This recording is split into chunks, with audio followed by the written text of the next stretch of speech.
So, hello and welcome to another 120 Dublin Stories with Santa Rita and the Little Museum of Dublin. So, our guest today is historian, publisher, and author Fergal Tobin. Fergal, we're so glad to have you here. Thank you so much for taking the time. Thank you. It's my pleasure. Well, thanks a million. And I think I'm going to quote the wording on the text of the Irish difference to you as kind of our first question.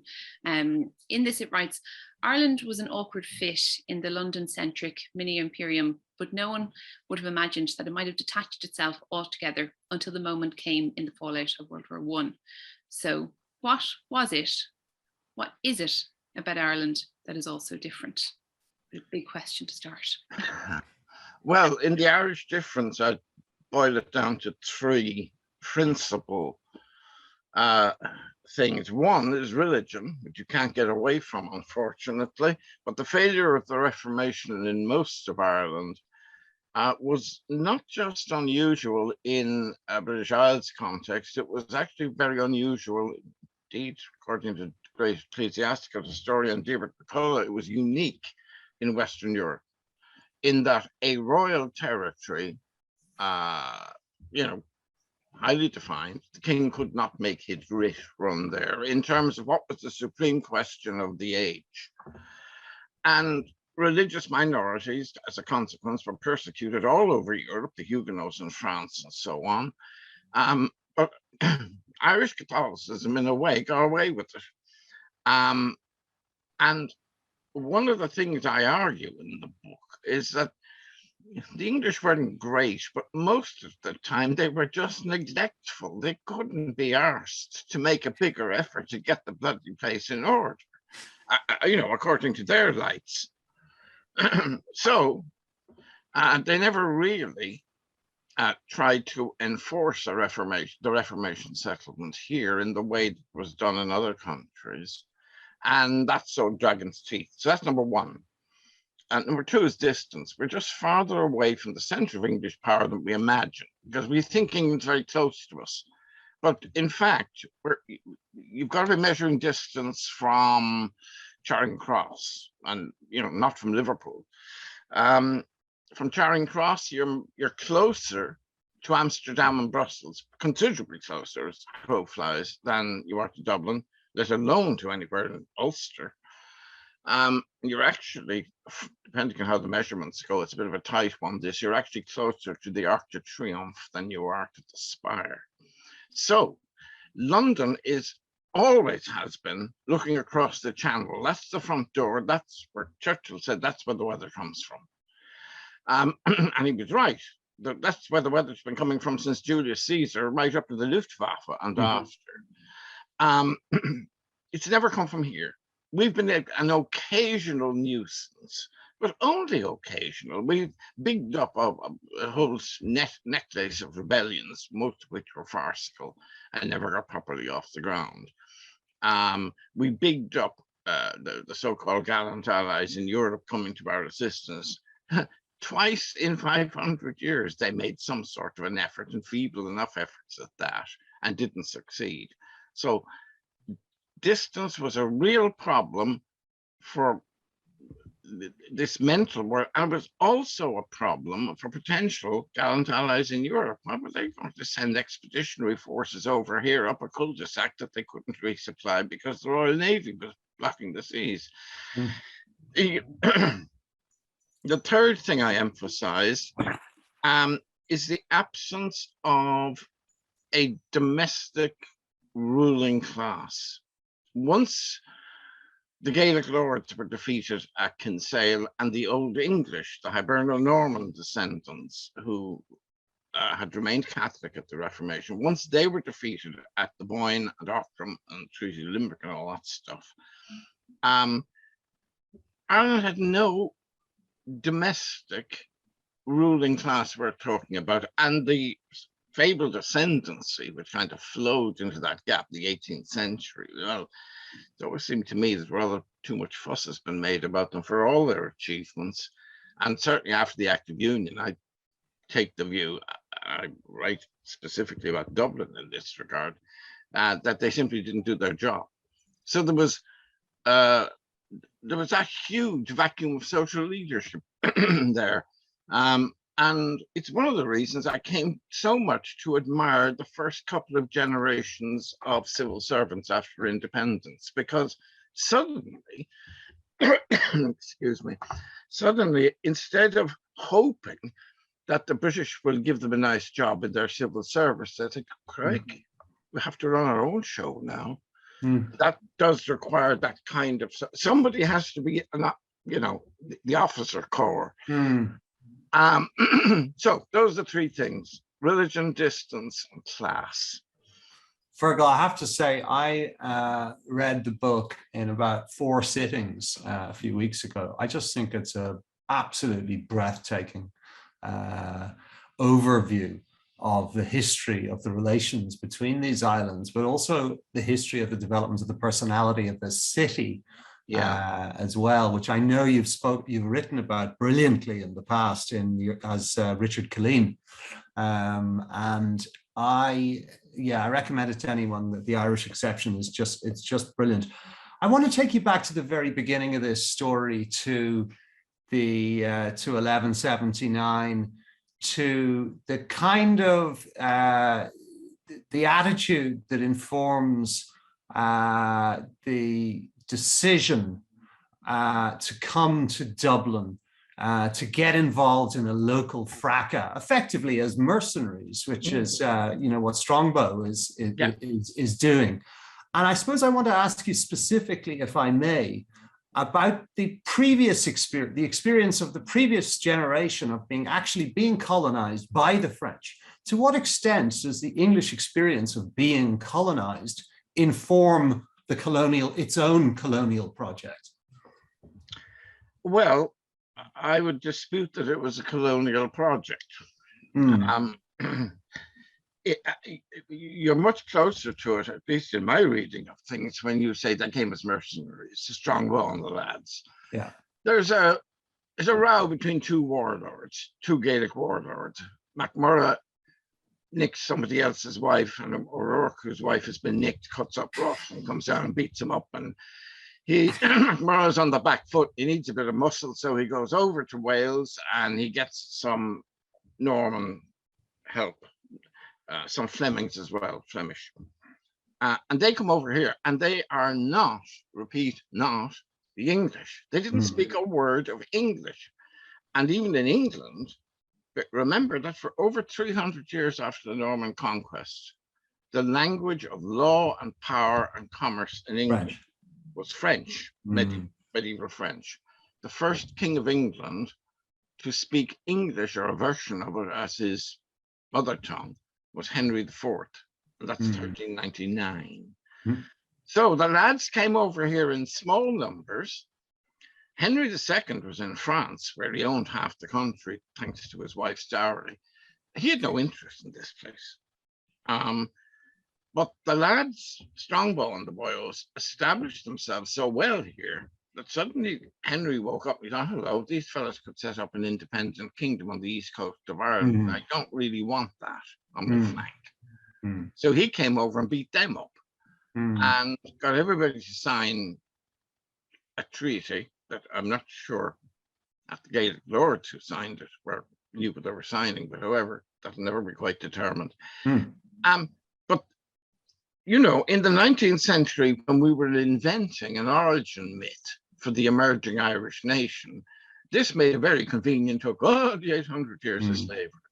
Well, it wasn't 800 years of slavery. My book is focused on the 500 years roughly from the Reformation to independence, because that's when you really start to have problems with England. There are no revolts against the crown before the Reformation, because the crown's very far away. It's not interfering with anybody. No one's interfering with it.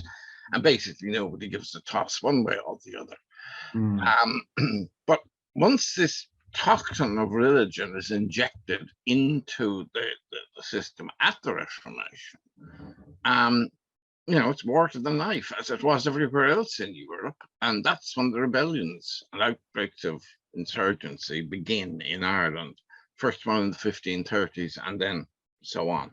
So this business of going back to 1170 splash and starting the story from there, it's a very, very clever fiction and a very probably necessary one for a nation that is inventing an origin story for itself. That don't make it true. I'm just looking here at,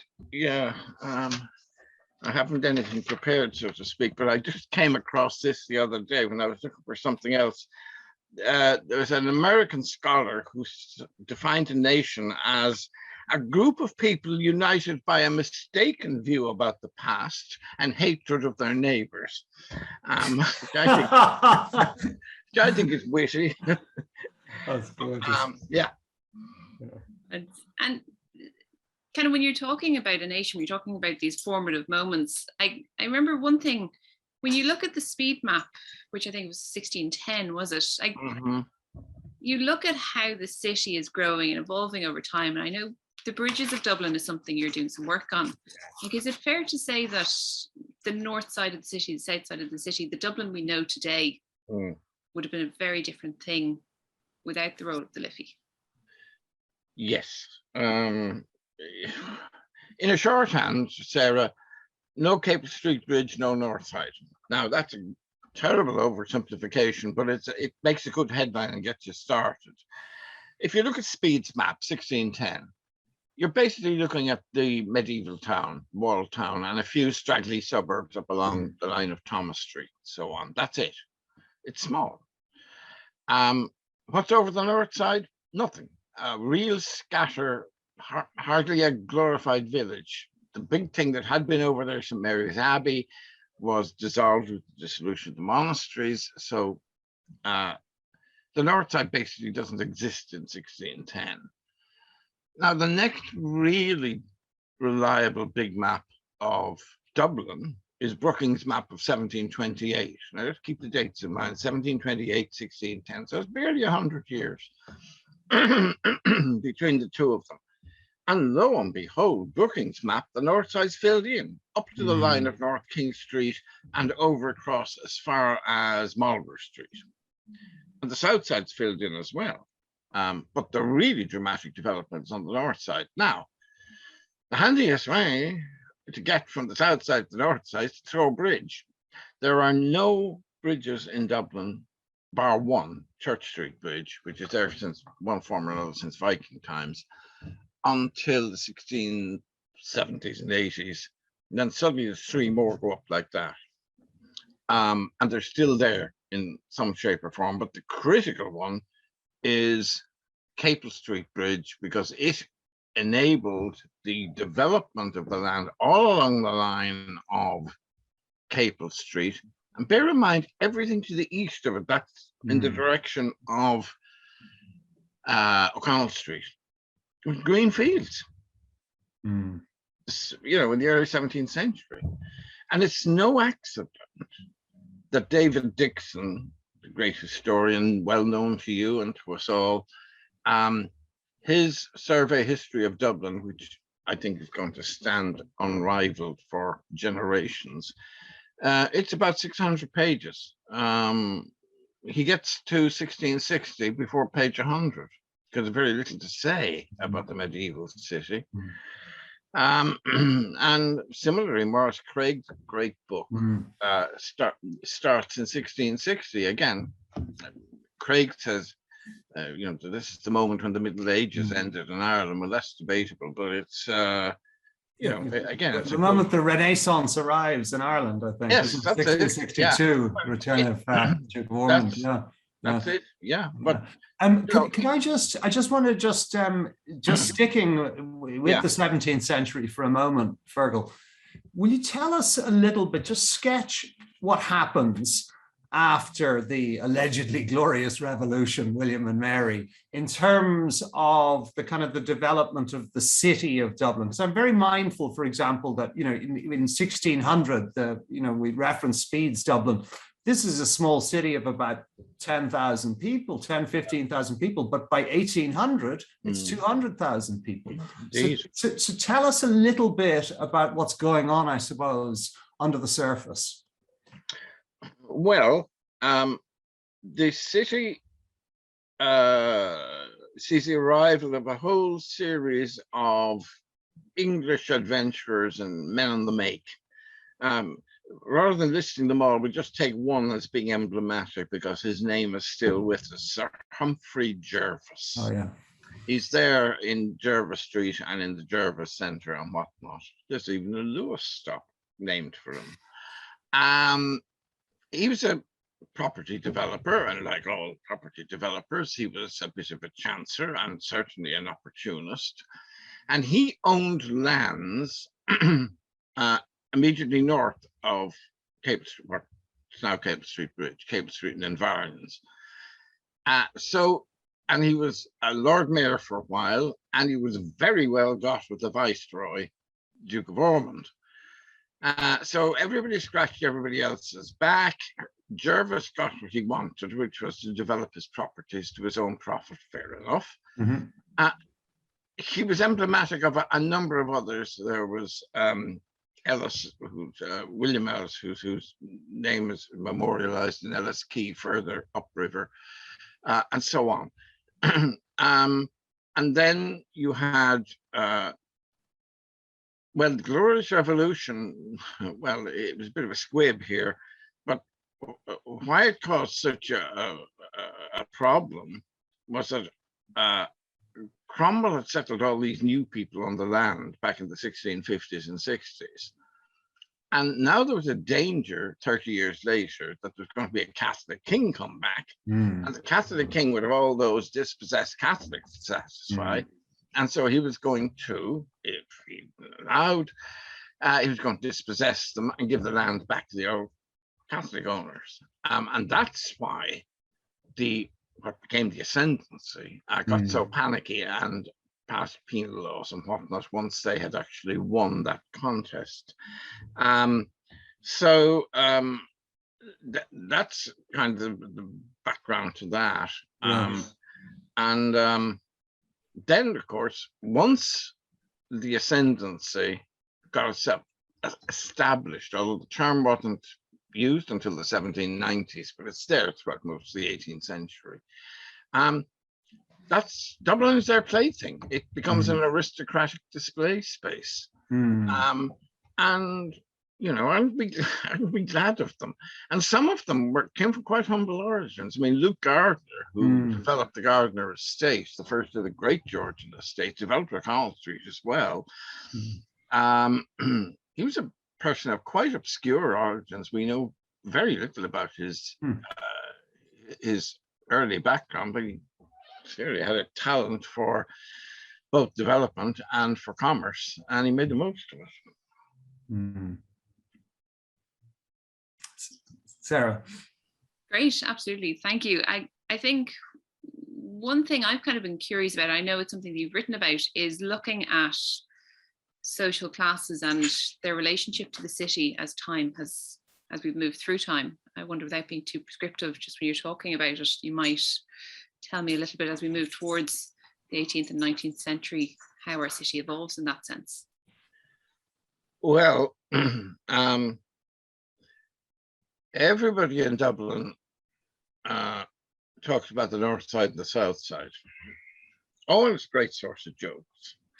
I mean, I have a footnote in the Irish difference in which I note that north side, south side difference by remarking that, you know, on the north side, they cut grass. On the south side, we mow the lawn. And I've argued before, and I continue to argue both in the Irish difference and in this forthcoming book on the bridges, that the real social divide in Dublin is not north and south. I mean, that it's real, but the real divide is east and west, and east of where? Roughly east of Capel Street Bridge. Most of middle class, well-to-do Dublin, any kind of money at all, tends to live east of Capel Street Bridge. There are exceptions. It's not an iron rule, but it's to a very high degree of probability. It exists. And as to the north side, south side thing, it seems to me the principal difference between the north side and the south side is that on the south side, middle class Dublin, if you're working inwards from the bay, billows right in as far as Turnure Temple Oak. Whereas on the north side, it's confined to a very narrow coastal strip, Clontarf, Sutton and Hope.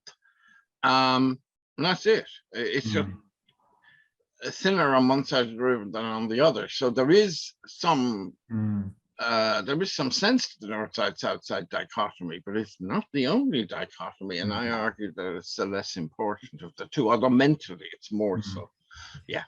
Fergal, it's interesting how the move of the Custom House, how it moves east, how that seems to both reflect and produce, I suppose, a new Dublin in its wake. But I want to bring you just into the 19th century for a minute, because you've castigated the ascendancy wonderfully, very amusingly. If you had to summarize the 19th century, I'm very mindful, again, as you say, that we're working in the shadow of people like David Dixon and Maurice Craig. And David makes the point that the traditional view that Dublin goes into a long decline in the 19th century is somewhat overstated. And he talks about, I suppose, what you might call Catholic Dublin finding its voice, but also the physical, having a very dramatic physical impact on the city. And I wonder where you kind of stand ultimately, kind of between those two poles, as it were. Well, it's a case of, are you looking at the glass half full or glass half empty? David certainly places a greater emphasis on of urban success than I do. Well, that's a very good thing, because otherwise we poor historians have nothing to write about if there wasn't the odd dispute, or at least difference of emphasis.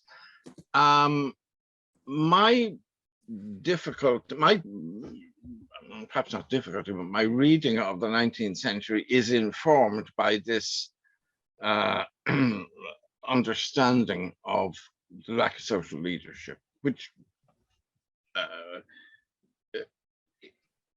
there was a substitute for it in the ascendance in the 18th century. Once the Act of Union comes, that weakens, as everybody knows.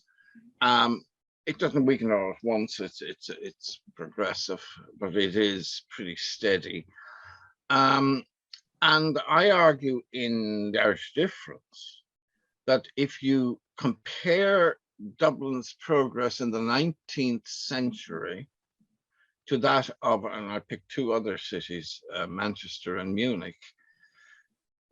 Manchester grows from being little more than a village, the heart of the Industrial Revolution, but it also has a tremendously energetic and ambitious bourgeoisie who create the Manchester Guardian, the Hallé Orchestra, the magnificent town hall, city hall, and Owens College, which evolved in due time into the University of Manchester, and so on, and one of the best grammar schools in England, and so forth.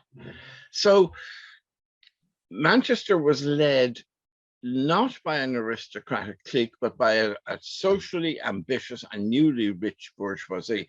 Munich, on the other hand, was led by royal patronage. Mad King Ludwig, he was as mad as March hare, but he was a wonderful patron of the arts. And I don't know how familiar you are with Munich, but it's always seemed to me that Munich has the air of a capital city. And it is a capital in the sense that, they say in the book, Bavaria could be an independent state if the historical ball had bounced a bit differently.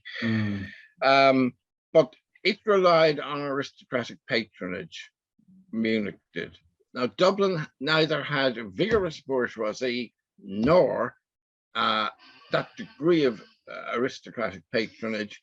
So, yes, I put the emphasis differently to David Dixon, and while I would hesitate, to break a lance with them. I can only call in evidence in support of my position James Joyce, who famously described Dublin as a centre of paralysis, which I think is wrong and way exaggerated and over the top. But somewhere in there between Joyce and me and David Dixon, we might get the truth. Therein lies the truth. I wonder, just to go back towards Moulton and then, I suppose, looking forward, it seems to me that in any reading of the history of our capital, you almost need to preface all your observations about the social history with an acknowledgement that we are talking about at least two profoundly different sets of experiences, rich and poor Dublin. So you look at Moulton's Dublin, you look at this sanitized, airbrushed, beautiful, classical metropolis, and you admire it, and you look in vain for evidence of the reality of the lived experience. And then you go forward. Again, this, to me, it seems like a constant theme. You go forward then to, the Church Street disaster, this Cook collection of photographs which depict the absolute squalor, and you contrast that with what we now know about the middle class experience in Dublin. And I suppose the question I'm getting to is it even possible to provide a kind of an umbrella view of the history of the city without first acknowledging that profound dichotomy? No, I think it's a short answer, and it would be the same answer for any city anywhere. Poor are always with us and all that sort of stuff. Is it not particularly pronounced in Dublin, Fergal?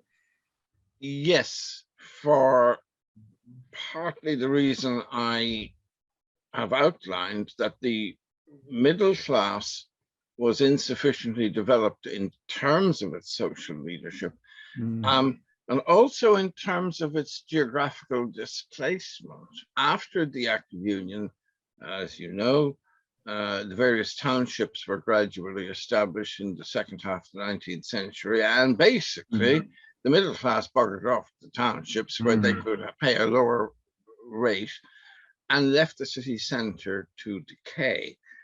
Except they were able to come back in for work because of the public transport system, which was evolving. One of the success stories. This is a sort of unusual, if I could say in parentheses, that even to hint at anything that William Martin Murphy ever did was good, is, so to speak, appear to be on the wrong side of history. But the Dublin United Tramway Company, somebody should write a history of it if they haven't already done so. Great success. Anyway, but the middle class flee off to Pembroke and Rathmines and Rathgar and so forth, and leave the city centre to rot. And yes, there was more poverty in Dublin than there would have been in a lot of contemporary cities, but it was a moving target. In the early days of the early years of the Industrial Revolution, the towns in the north of England, I quote Engels in the Irish Difference, in support of this, were horrific, absolutely awful places. And that found its own expression back here. So yeah, there's always rich and poor. We just had more poor than was good for us. Not enough money.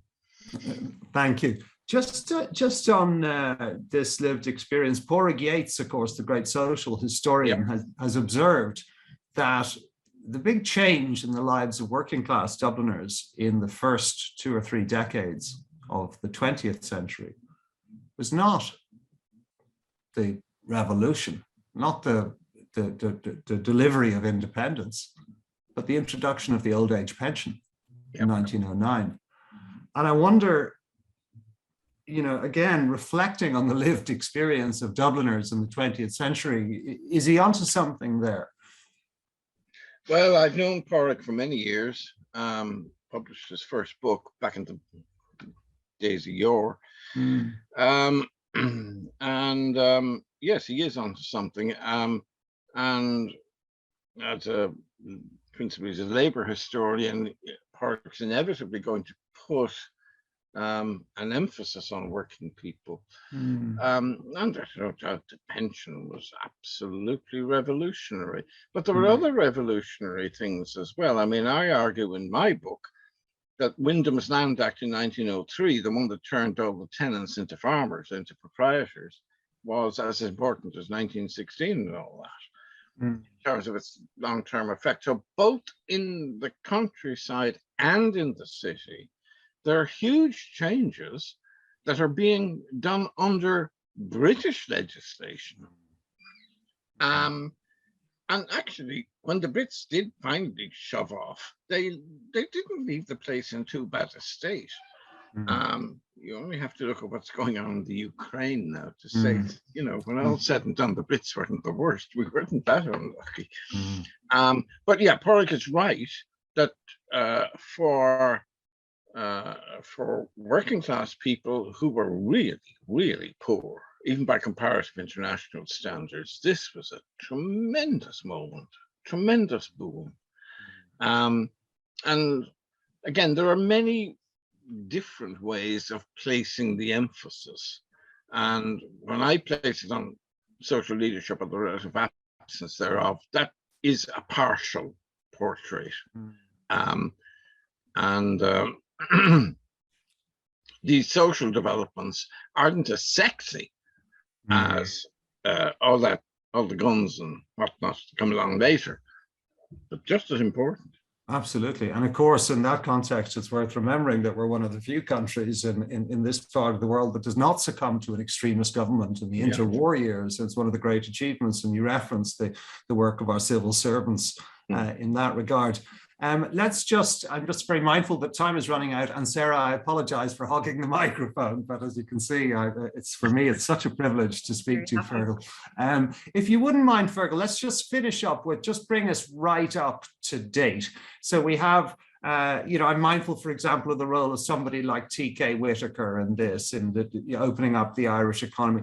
What, looking back at the last 100 years, which is, it's inevitable, it's 2022, give me an assessment of our strengths, if you will, I suppose, our achievements as a democracy, as a republic, and then the challenges that remain unmet. What are the questions that history asks which we have yet to answer? Oh, where to start? I think one of you mentioned that we didn't have any extremist or serious fascist movement here between the wars. And that's partly, I argue, because Irish nationalism, despite the focus on 1916 and all that, has really been on the road since Daniel O'Connell in the 1820s. And once you're Catholic emancipation, it means that the small nationalist leadership class goes to Westminster, and that's where it learns its trade. So parliamentary and representative government came quite naturally to us. And I've always argued, I don't say this specifically in the book, that if you look at 1926, 10 years after the Rising, everybody who'd been out in 1916, more or less, who survived, was in the Dáil or very close to it. They were certainly in the political process. That's one achievement. The development of the civil service I've mentioned before. It's worth saying in that context that here's one of the great contrasts between Ireland and Scotland. The Scottish Active Union, they effectively retained administrative home rule. They ran their own show, all those Dundasses and Earls and Dukes of this and that and the other. Whereas we were run rather as an English colony. So we had to invent that administrative ruling class pretty much, I wouldn't say from scratch, because the Brits did leave us in a reasonable state, but it was hard pounding. Economically, we made every mistake in the book until the late 1980s. And then, lo and behold, we all know what happened with the Celtic Tiger, which of course overplayed its hand and went mad, but that's in the nature of these speculative capitalist booms, and also in the nature of new money, which, yeah, it tends to go to the head very quickly and people get a bit dizzy. I think anybody, it's very hard for me and for any of us, because we're on the inside, but I think anybody looking from the outside in would say something along the lines of what I've just said, that, yeah, we screwed up right through a little benign blip in the 60s, and then we screwed up again. We were unlucky in the 70s and 80s. Internationally, and compounded it by having some real incompetent rogues in charge of us. And then suddenly our morning toast kept falling butter side up from the 90s onwards. It seemed we couldn't put our foot wrong. And now, what's the big issue now is housing. How do we house the next generation? I mean, you've got people coming out of universities with good primary and postgraduate degrees, taking good professional jobs, and they can't afford to live decently in Dublin. I mean, when you're asked to pay the thick end of £3,000 a month for an apartment, if you're renting, what do you have to earn to net out £3,000 a month? It's something in the region of 65 to 80 grand gross, something like that. Now, how many people in their 30s are pulling in that kind of money?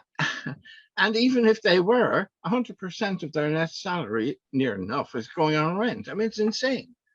Oh, I've got a magic solution for this, and it's not my problem, thank goodness, but it needs to be somebody's problem, and urgently.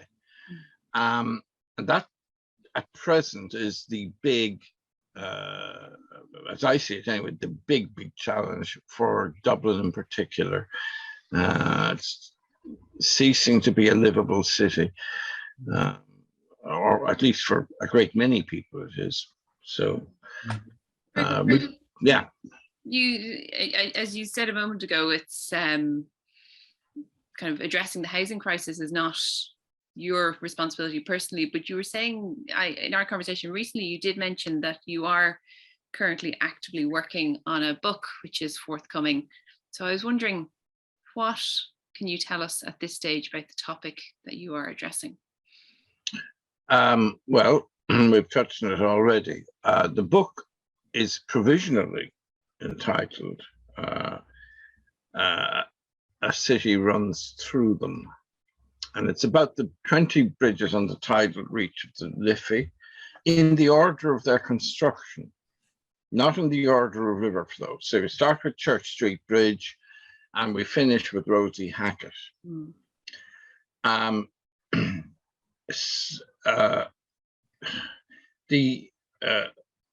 The book will aggregate, I hope, it's going pretty well so far, to a kind of kaleidoscopic history of the city, because inevitably there's a fair amount of backing and forthing and repetition and so on. But it's, I hope it'll build up to an accessible, composite history of the city by focusing on the fixed river crossings on the river, because, as I said earlier, I'm good at repeating myself, aren't I? I said earlier that, you know, no Capel Street Bridge, no North Side. Well, there you have it in a kind of nutshell. What a brilliant prism through which to tell the story of the city, Fergal. I can't wait to read that. I will be relying on your enthusiastic support. We'll certainly be selling it as well here in the Little Museum of Dublin. Yeah, and I hope you'll indulge us by signing a few copies. I will do. I will stand on my head if you ask me to do so. Fergal, it's been such a privilege to speak with you today. As you know, you're someone I've admired for many years, and I think you've been a great servant of so many fields of publishing and of history, but also of Dublin. You're a great champion of our city, and we're proud to call you a friend of the museum, and sincerely thank you for your time today. So, thank you both very much. My privilege. okay.